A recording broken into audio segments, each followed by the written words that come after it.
In January 2014, Kim White was 14 weeks pregnant with her second child when an 11-centimeter tumor was found in her right adrenal gland.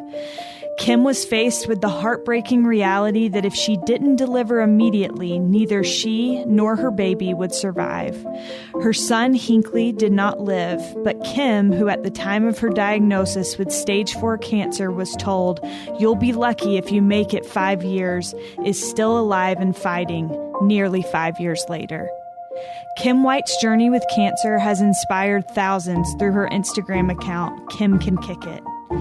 This is All In, an LDS Living podcast where we ask the question, what does it really mean to be all in the gospel of Jesus Christ?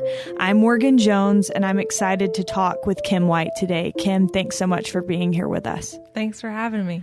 So the first time I ever read your story, Kim, was in an article, and these are the words that I read. "Without a shadow of a doubt, I can tell you I am now and will forever be grateful I was diagnosed with cancer."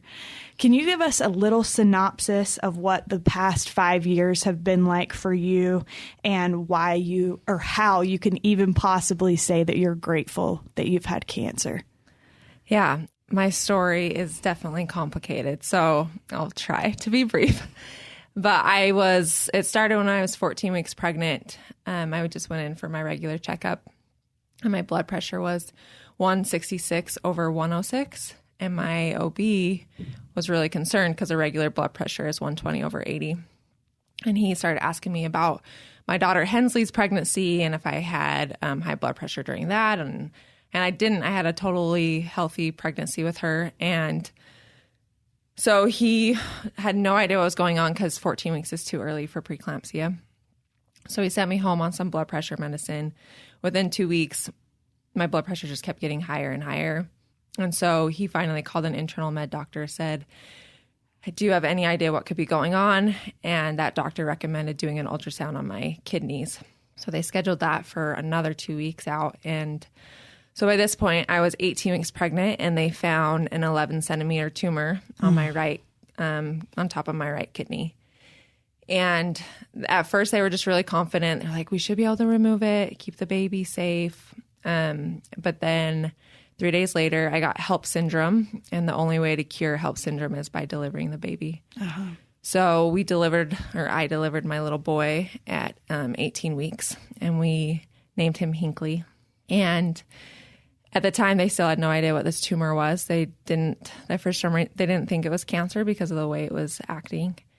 But my body was too weak for surgery. So a few weeks later, they sent me home. A few weeks later, they brought me back and went in for surgery. And as soon as the surgeon got in there, he knew just by looking at it that it was cancer. So he informed my family after surgery that it was indeed cancer. And at the time, when they told me, I just thought that it was over because they had removed it. Yeah. And I was so naive to the world of cancer that I didn't understand that that's not how it works, that you don't just remove it and then it's over. I mean, in some cases it is, but it had already gone into my IVC, which is your inferior vena cava. It's the largest vein in your body that goes to your heart. So it had already gone into there, so they assumed that it was going to spread, and they didn't know what type of cancer it was. A few weeks later, pathology came back, and they called me and told me, "You have adrenal cortical carcinoma." And I just remember not having any idea what the person on the phone had even said to me. Like, I'm going to need a spelling, and then I'm going to need to Google that. Yeah, I just remember being like, huh? And so I wrote it down. I couldn't even reread it, what she said. I was just like, I don't even know what that is. My husband got home later that night, and he pronounced it perfectly. And I was like, yes, that's what she said. It's adrenal cortical carcinoma. And he immediately went and Googled what it was. And it wasn't good. Right. And I had already had all like the worst case scenarios. I already had a check box next to all of them. So we find out, we finally met with an oncologist a few weeks later, and he basically just said 20% of patients live 5 years. Of those 20%, those are the ones that had stage 2 and caught it early. Mm-hmm. And they diagnosed mine as stage 4 because it had gone into the IVC. And so he was like, you'd be lucky to live a year. And at that point, I was 26 years old. My daughter was 18 months old. And we left the Huntsman and we sat in a parking lot, and my husband and I just sobbed. And I just remember calling my older sister and just saying, how am I supposed to call mom and dad and tell them that their daughter's dying? And man, every time I drive to Huntsman, I look at that park and I just think about that moment. It was probably one of the hardest moments that we've had. Yeah. Because everything was still so new, and it was still such a shock of what had just happened in our world. So we didn't want to go back to that oncologist because he wasn't ready or willing to fight. So we ended up traveling to Chicago for about a year with an oncologist there. I had another surgery there to remove tumors from my lungs. After a year of that, then we finally started IV chemo. I did that for a year, and it was a week on of chemo, 3 weeks off, and then another week on and 3 weeks off. And I did that every month for a year. And by the end of that, my lungs were full of cancer, and it also spread to my liver. And at this point, my oncologist said, you probably have 2 to 3 months to live, and I don't know what else to do. I've tried everything I know how to try. And that's when a friend from California contacted me and told me about immunotherapy drugs, and they were really new at this time. They had just recently been FDA approved, and he had been on a trial clear back in 2011 with these drugs, and he had renal carcinoma and had been given 6 weeks to live, and he's still alive and doing awesome now. Wow. So I flew to California to meet with his doctor, and they started me on a drug called Keytruda. And the cool thing about this drug is President Uchtdorf had given me a blessing just shortly after I was diagnosed. And in that blessing, he had said that there was a drug that was not yet on the market that would be for my benefit and be for my good. And at the time of the blessing, Keytruda wasn't on the market. And then I think it was 7 months later that it became FDA approved. Wow. So we started this drug, and I immediately start feeling better, and things like I have more energy, and things just start going really well. And we just kept thinking it has to be working. After 4 infusions, we did a scan, and my 50-plus tumors were down to 1 in my lung. And then I just still had the 2 left in my liver. And that was like just such a miracle. Yeah. We were all just shocked of what had just happened and honestly didn't even know what to do. I remember my oncologist kind of staring at the computer just in disbelief of what had just happened.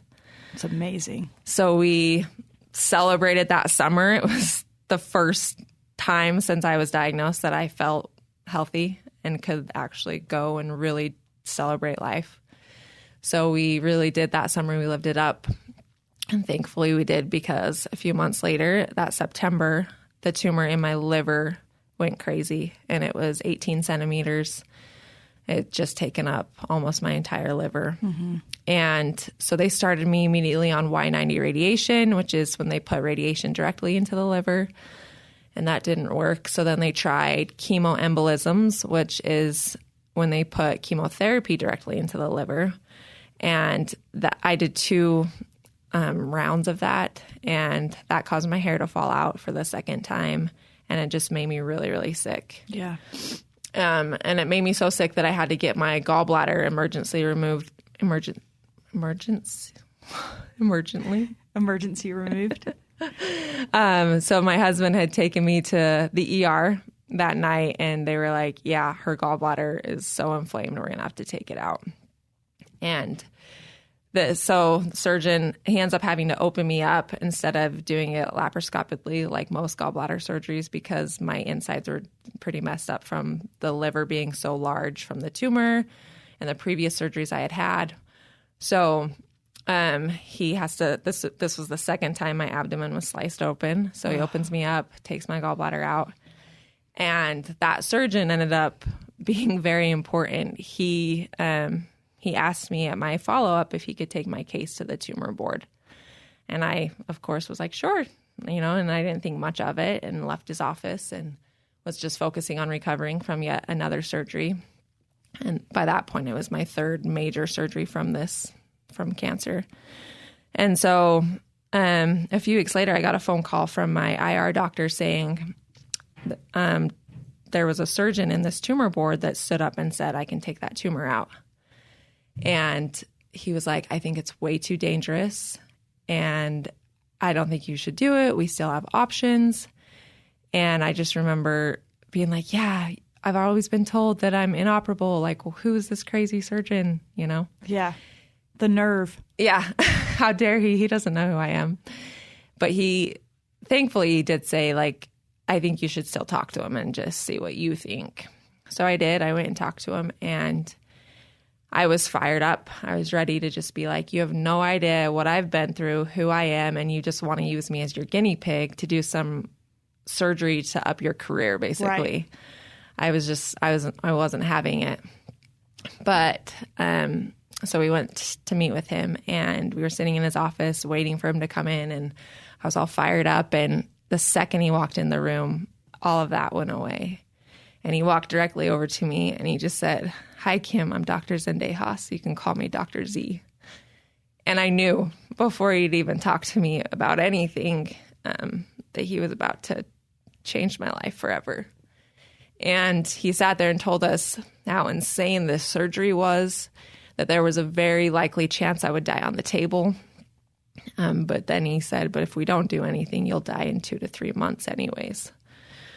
So we left his office scared to death, but also knowing that he was the answer to so many prayers. And a couple weeks later, I went in what we ended up calling it my Hail Mary surgery.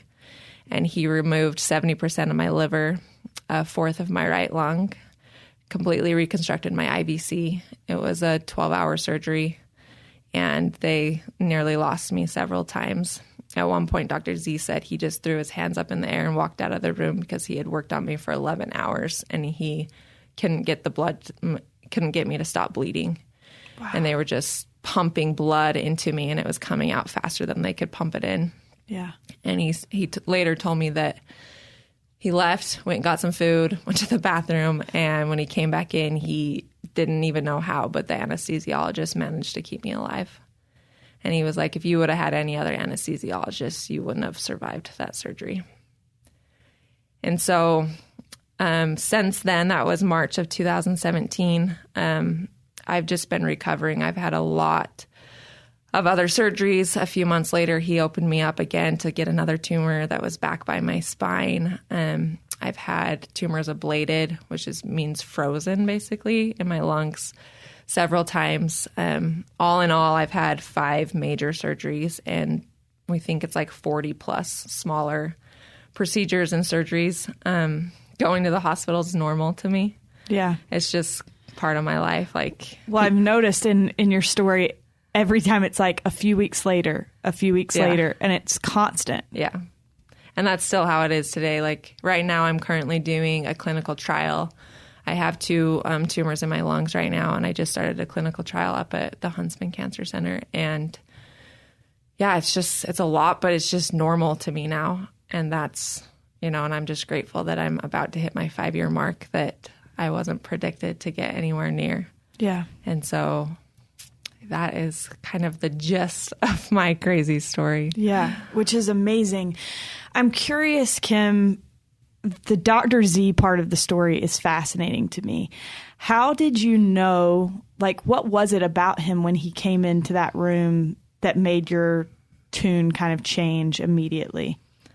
I honestly believe he's not a member of our church, but he is a man of God. And anytime I praise him for what he did for me, he always gives credit to God. He prays before his surgeries.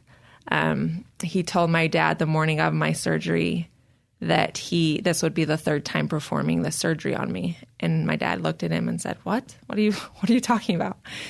And he said that he dreamt it in detail, step by step, twice before the morning of my surgery. He was like, I go to bed thinking about her. I wake up thinking about her. And the incredible part about it, I can't talk about him without crying. he lived in Florida and practiced in Florida for 15 years and had no plans on moving. And he hadn't even been there for a full year when I met him. A colleague had reached out to him and said, "Hey, there's an opening up at IMC. I really think you should apply for it. This is perfect for you." And it was the head of liver transplant surgeries. And he was like, "No, not interested. We just built a house here in Florida, like our families." And a few weeks later, his colleague called him again and said, "No, you need to come check this place out." So he came, and to his surprise, he loved it. And he went home and told his wife that he felt like he needed to come to Utah. And I believe that the second he walked into that door, God was just telling me, like, this is it. This is him. Yeah. And I think that has a huge part to do with the fact that he has a strong relationship with God. And I'm just so grateful for that. Yeah.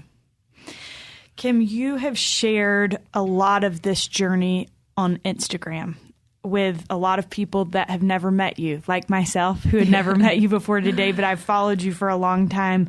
What made you originally start sharing updates on your health on Instagram, and why do you keep sharing updates on Instagram? So at first, it was just so exhausting to contact everyone. Yeah. I have 5 siblings, and my husband's family has a big family too. And so at the beginning, I was literally calling every single one of my siblings every time something happened, and my parents and my close friends. Just like reliving it over and over and over. And then I started group texting, and then it was still just like, I don't want to do this over and over again. And so it got to the point that I would group text people and say, if you want to know what's going on, check Instagram and Facebook. And my siblings now get mad at me because I'll be in like surgery, and my brother will text me and be like, "What the heck, you have surgery today?" And I'm like, "Sorry, it's just so normal to me that I just like, I don't know, it's not a big deal anymore because it's just normal." But that's how it all started. It was just a way for me to stop having to call every single person. Yeah. And if something huge happens again, then I call my siblings. For but sure. If not, I usually just text them, or they just see it on Instagram with the rest of the world, which is kind of horrible, but it's just exhausting. Yeah. So as far as I would imagine that you've probably heard from people that your story is inspiring or helping them in some way. Have you experienced that? Yeah, a lot. Which is kind of why, it's a major reason I keep doing it. I just believe that this is what God is saving me for. And I have no idea who even said it, but one of the comments that has always stuck out in my mind is someone commented and told me that they were an atheist, and that said, "But when I read your story, I can't help but believe in miracles." And I just think what power is in that, and what power is in my story, because you can't hear it and know all the details and know all the things that happen and not believe in a higher power. Yeah. Whatever your belief is in a higher power, you have to know that hearing my story, that there is one. And so I always tell my husband that I'm not trying to convert anyone to our church, but I'm trying to keep people's belief in a higher power alive, because I believe that nowadays it's getting worse and worse and more wicked. And the farther you get away from God, the more wicked you get. And I'm like, if I can keep God alive in the people that follow me, that's an amazing gift to be able to help them see God in their lives as well. Absolutely. And that's something that I wanted to talk to you about, because you've posted a lot about seeing God in the details of this experience. And I know for a lot of people, in retrospect or in hindsight, we can see God's hand. It's like, oh, like now I can see it. Yeah. But in the middle of it can be really hard. And you've talked about trying to see God in the middle of your cancer. Can you share some examples of how you've seen that? Yeah. In the beginning, I definitely didn't, first of all. I think that's hard. When people are new to my story, they just think that I've always been this upbeat, positive person and just deal with this situation so beautifully. And I'm like, sister, this has not been the case. If you ask my husband what the first 2 years were like, he's got some really scary stories to tell you. And anyone that was close to me knows that it was not like this. Right. You know, it took me those 2 years really of just being angry and being upset and depressed and, you know, and that was all real and I needed to deal with all that. And eventually it got to the point that I was just like, enough, you know, enough of this. But I remember when Keytruda started working and I started looking back and seeing God in the details in hindsight, I started realizing that I could do that in the moment, you know, and just trying to do that more often. And I think what really helped with that is a gratitude journal of starting with a gratitude journal every day so that I can see his hand. And I guess I still have so much to be grateful for. So now that's what I constantly do, especially when things go wrong. I immediately go to, okay, what is the meaning of this? And how is this going to play out? So for instance, when I had my tumor ablated, we went in to have 2 tumors ablated, I don't even know, like 4 or 5 weeks ago now. And so that she was going to do one on the right side and one on the left of my lungs. And the one on the right side was in a more dangerous area. So she was like, I'm going to start with the hard one first. And if there's no complications, we'll move on to the left one.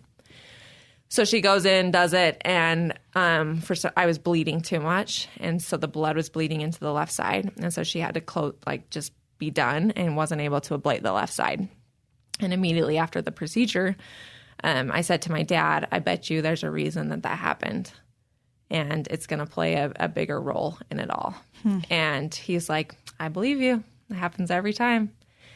And then a few weeks later, when I was prepping for this clinical trial, they were like, we need to do a scan and see if you have something large enough to biopsy. And I was so mad because there's another tumor still in my right lung, but it's way too small to biopsy. And I was like, dang it, the left lung tumor that wasn't ablated is going to be big enough to biopsy. And so at first I was mad because I was like, this is supposed to play out in my favor, and I don't want to go in for another procedure, especially because with this trial I have to do everything at the Huntsman. And because I didn't have a good experience there the first time, I just don't enjoy being up there. It's getting better. But I have an IR team at McCady, and they are my team. They are my people. And my IR doctor there is amazing. And so if she was doing the biopsy, I would have been like, fine, whatever. But having to go with a whole new team again, I was like, I don't want to do it. I'm just another patient to them. I'm not like their team that I know cares about me, you know? So I go in, I do the biopsy, and I was just like, well, I guess I was wrong about that one. And then that day, as I'm sitting there, because you have to wait, I had to wait 4 hours, I think, after the biopsy before they would let me leave because they had to keep scanning me and make sure that there wasn't bleeding in my lung or fluid in there. So I get a message from someone saying that this mom that had grown up down the street from me, I'm closer with her sister, but she knew of my story and she's been following me on Instagram, and we've been talking back and forth on Instagram. And I got a message from one of her friends saying she's at the Huntsman, she's not doing well, and she would really like to see you. And it happened to be that day that they messaged me, and they had no idea that I was there that morning. And so after my biopsy, my dad and I walked up to her room and went and saw her. And you know, I just sat there and talked with her, and I just felt really connected to her because she has a single child, and it's a daughter who's, I think she's 17. And so I just immediately felt so much love for her daughter, knowing that that's how my little girl is. And I just felt so connected to them. And I spent about an hour talking to them. And when I left, I got a message later from her ex-husband, who was the father of their daughter. And he just said, thank you so much for going and talking to them. He said, yesterday I couldn't get a single smile out of either one of their faces. And he's like, but today when I went there, they were beaming. They were full of life. And I just feel like that's the reason that my tumor needed to not be ablated, so that I had to go have that biopsy so that I could be there for them. Yeah. Because otherwise I wouldn't have been there. And yeah, I could have gotten that message and drove to the Huntsman, but life gets in the way. And I feel like I choose to believe that God put me there so that I could be there for them, because he sends, I believe, and answers prayers through others more often than not, and that we get to be his hands more often than not. And I believe that he used me that day to give them a little bit of hope and happiness. Yeah. I love that example because it's almost like not even just in the middle of it, but ahead of time believing that there's going to be a reason for something. And I want to touch on something that you just said, where you said, you know, some people may say that this was coincidence, but you choose to believe that it's God. How do you do that? How do you choose to believe that these things are God and not simply coincidence? I talked about this with my husband the other night on date night, and we came to the conclusion that when it's a coincidence, it's just that. It's just a coincidence. It kind of doesn't have meaning to it. And we were talking about how when we know that God has played a role, it's because of a feeling, and that we feel like when you look back at something, there's a stronger pull and a stronger feeling than if it was just a coincidence. You wouldn't feel like that was for a purpose or that was, you know, meant to be that way. Mm-hmm. There's so many things in life that happen that you're just like, oh, maybe that was just a coincidence, and you move on. But when you feel like drawn to something, that's how and I guess it happens way more often to me, but I think that's because I choose to look at it that way. Right. It's funny. My mom got me this book when I was in high school. My mom just bought it because it had butterflies on the cover. But in reality, the book has nothing to do with butterflies, and it's all about synchronicities, which is the scientific term for meaningful coincidences. And so my mom and I have always called those butterfly moments because of the butterfly book, and because she was just like, I'm going to get this book because it has a butterfly on it. Cute. But I think it's funny because that was like long before the whole tender mercy thing that everybody is like, that's a tender mercy. And to us, it's always been butterfly moments. But I think that those are real. I think that if we look for them more, the more we're going to see them. So I love that. So true. How has your faith, Kim, blessed you in the midst of this experience? And are there truths that you've kind of clung to give you the will to fight? Yes, the knowledge of having the atonement has been the greatest blessing that I could ever have, because I can't imagine going through something that I've gone through without knowing what our Savior did for us. There were times, even in a lot of times in those first 2 years, when I do this thing where I get in the shower or the bathtub and that's where I let it all out. I just really cry and I talk out loud. And I just remember so many times after those moments of being like, he knows. He's the only one that knows exactly how you feel right now. And that gave me peace more times than I can even count, of just knowing that my Savior went through all of this so that he could be there, and so that he could give me that peace of saying, I get it. I totally get what you're going through. And you're right, it sucks and it's really hard. Yeah. And so that I've thought about that so many times, is that I'm so grateful that I was brought up with that knowledge. Yeah. I think that is something that I know for myself, like I take for granted, that there are people that don't even know that the atonement exists, and that they can draw strength from that. When you're going through so many medical treatments, we've talked about Dr. Z, and that obviously the Spirit, led you to know that he was someone that you could trust. But you're making so many big decisions that are, altering your future. How do you know who to trust, and what guides you in making those big medical decisions?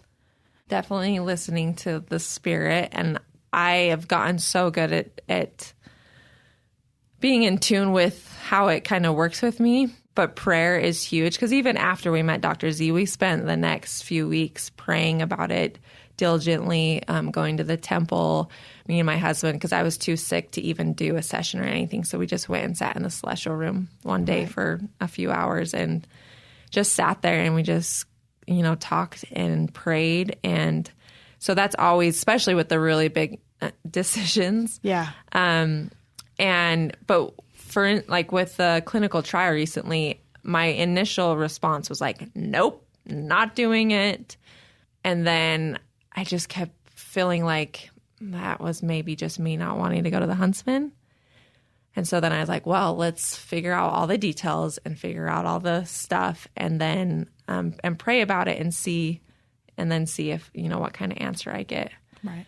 And as I took the steps to move forward with it and prayed about it, I knew that this is the next thing that God had planned for me and that he wanted me to do. And a few of my followers actually, I love this. They do this all the time, is they point out things that I don't even recognize.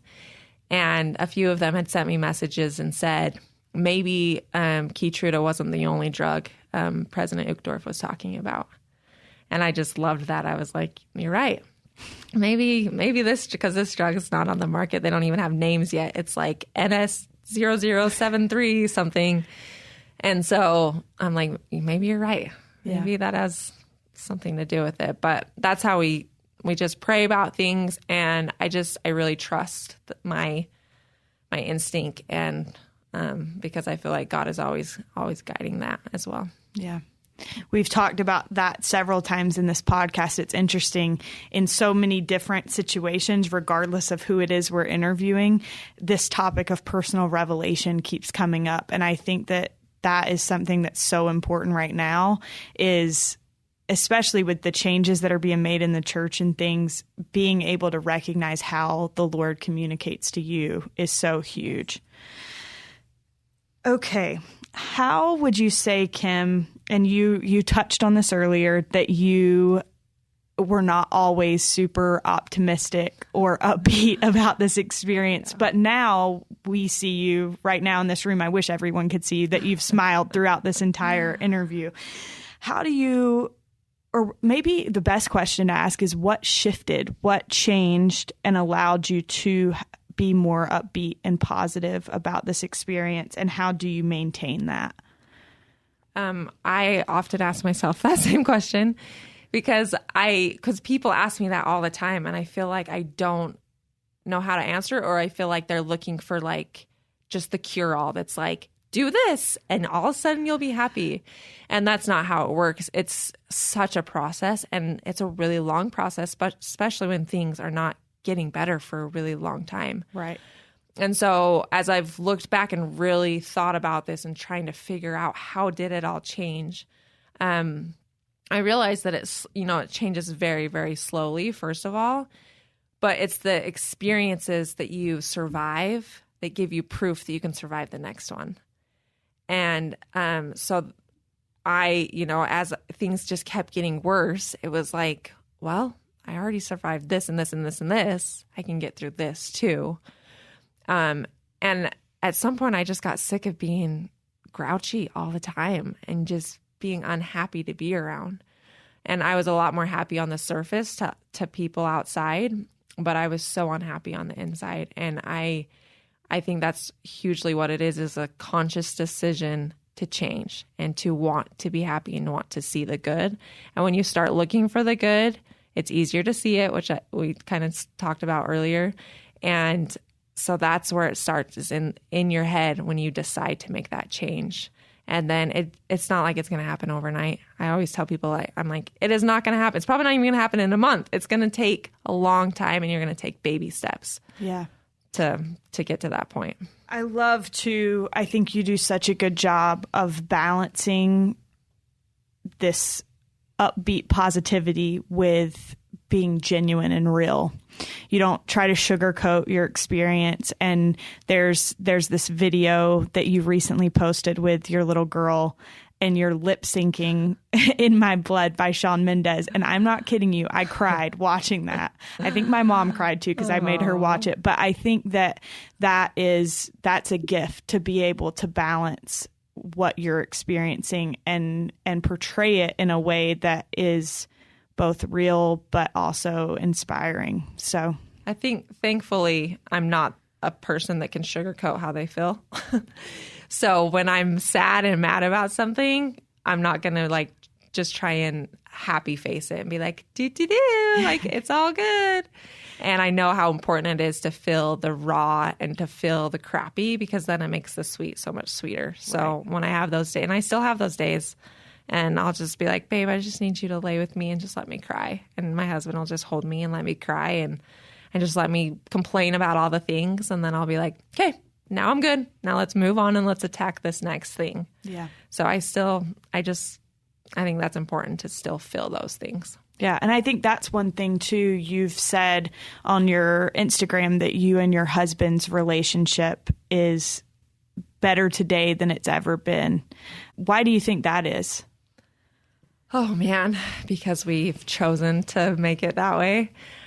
That's a whole nother podcast, which we actually are getting interviewed on a marriage podcast soon. So that would be good. But cancer's really hard on a marriage. I'm sure. And we are very thankful that we have a little girl, because she kept us together in the darkest times. Yeah.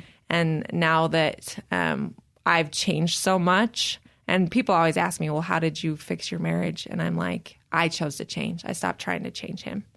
I chose to change, and I became a happier person. And he became a happier person because he saw me being a happier person. So we're just at such a good place. And I just keep telling him, I'm like, it's just going to get better. We're just going to get happier and better together. So it's good. That's awesome. I imagine, Kim, that there have probably been multiple times, and I know based on reading your experience that there has been at least one time where you thought that you had reached the end of your experience on this earth. What is that like to come to that point, and how does that change the way that you've lived in the days since? It's surreal, for sure. And the worst was definitely that day that we sat at the park after meeting with our very first oncologist, because that felt really real to me. Like, I felt like he was telling us the truth, and I felt like he was right, and that my life was just over. And that moment, I was just like, you're right. My daughter's going to grow up without her mom. And all the horrible things you can imagine to think, that was what was going through my head at the time. And when we kind of got past that and realized that there's still hope, that was when I was like, okay, now let's live life, because we don't know if I am going to get a full year, how much time I'm going to get.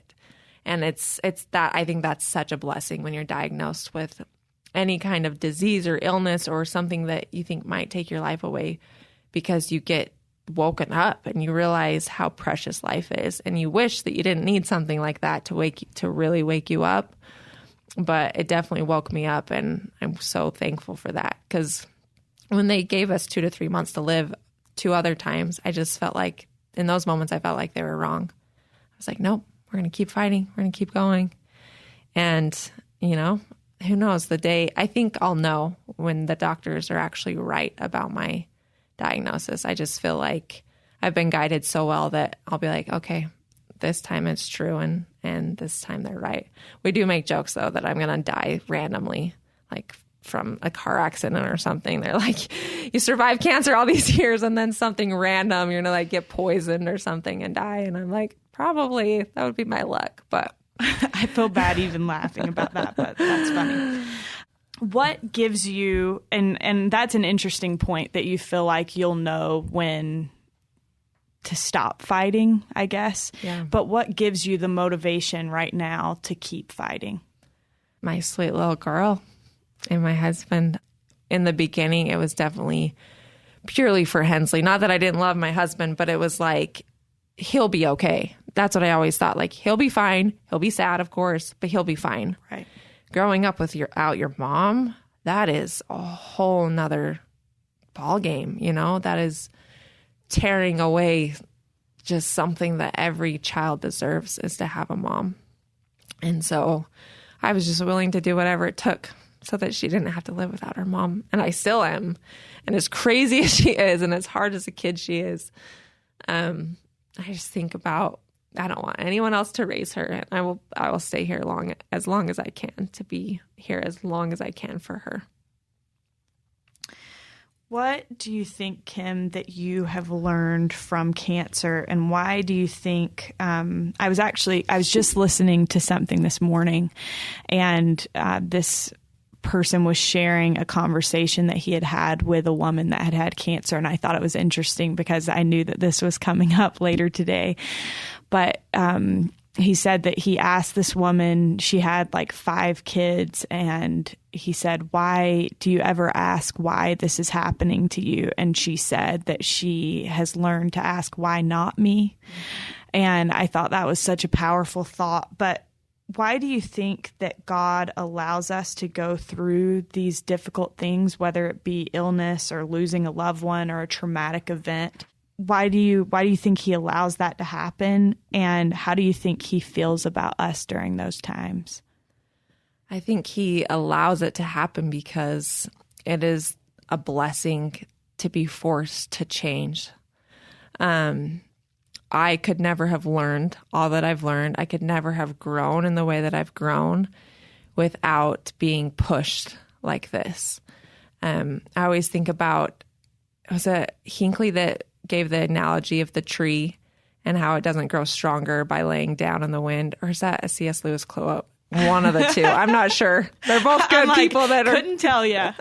There's a quote about how a tree doesn't get stronger by laying down in the wind. It gets stronger by going against the wind. Right. I know which quote you're talking about. And I just think about that all the time of this experience, is how strong I've become in my testimony of a Heavenly Father that loves me and a Savior that died for me, and of just my ability to get through really hard things and to change. And I just think it's a beautiful thing that he allows us to do so.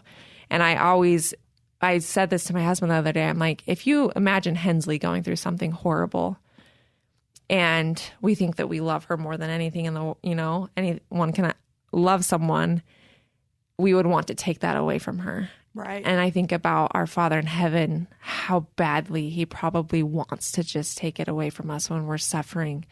And when I'm sitting in the shower crying out to him, please, please help me. Right. And him knowing the higher plan, the bigger picture, knowing that he could, but he's not going to, because it's going to be for our benefit.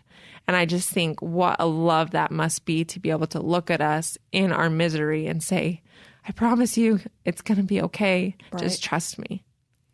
I've thought about that lately, about how Heavenly Father, like, that must be so hard for him to watch us go through those things and to want to take it away. Yeah. You once said, there were times I told them, you've got the wrong girl, but they don't make mistakes, referring to Heavenly Father and the Savior. We just have to be able to find the beauty in our darkest moments. And I promise you that when you find the beauty in those moments, it will be like nothing you have ever felt before. What has helped you be able to say that with confidence? And how do you find beauty in those moments? I think it just goes back to everything that we've talked about, is experience shows you that you survived something, and then you can look back. In the beginning, that's what it was. It was me being able to look back and see the beauty. Oh, this happened, and that's pretty amazing. God was still there. And I would be able to look back and be like, oh, look, he was still there. He's always been there. And so now I'm so grateful that I now can see it in the midst of it, to be able to see the beauty in the darkness. And we were studying the scriptures with our daughter just barely in the lesson about light, and how much brighter it is when you're in a dark room and then you turn on a flashlight. You turn on the flashlight in the light and it makes it a little brighter. Right. But when you're in the dark, how drastic the difference is. And I think that's part of trials, is that you appreciate the light so much more because you've experienced the darkness. So that's beautiful. In conclusion, we ask this question at the end of each of these episodes, and it's a question that has been so interesting to hear people's responses, because everyone is different. And the question is, what does it mean to you to be all in the gospel of Jesus Christ? I am all into the gospel of Jesus Christ because I choose to continue to want to grow and to become like Christ, to know that I am imperfect and that This life is such a process, and it's not about perfection. It's about growing and learning and believing that we can and that we can with Him. And I just love that our church teaches so many wonderful foundations that we can lean on when we have questions or when we have doubts, but knowing that I have a Father in heaven and His Son that love me and that are always going to be there for me. I just know that I would never turn away from that. I've seen too much. I've experienced too many of their miracles, and I just know that they're always going to be there for me. And I'm always going to keep trying to grow closer to them. And I think that's really what it is just trying, continuing to try and to try harder the next day and to be better the next day and to just build your relationship with them every single day. Well, Kim, you are an inspiration. I can't tell you how much I appreciate you sharing your experience. And I think that it is so valuable regardless of what people are going through. It puts things in perspective. And so thank you so much. Thank you for sharing that. Thanks so much for having me. Thank you to Kim White for joining us on today's episode. For updates on Kim's fight against cancer, follow her Instagram account, Kim Can Kick It. If you'd like to hear more episodes of All In, visit ldsliving.com/allin. And if you've enjoyed what you've heard thus far, please don't forget to subscribe and leave us a rating or review. Thanks for listening.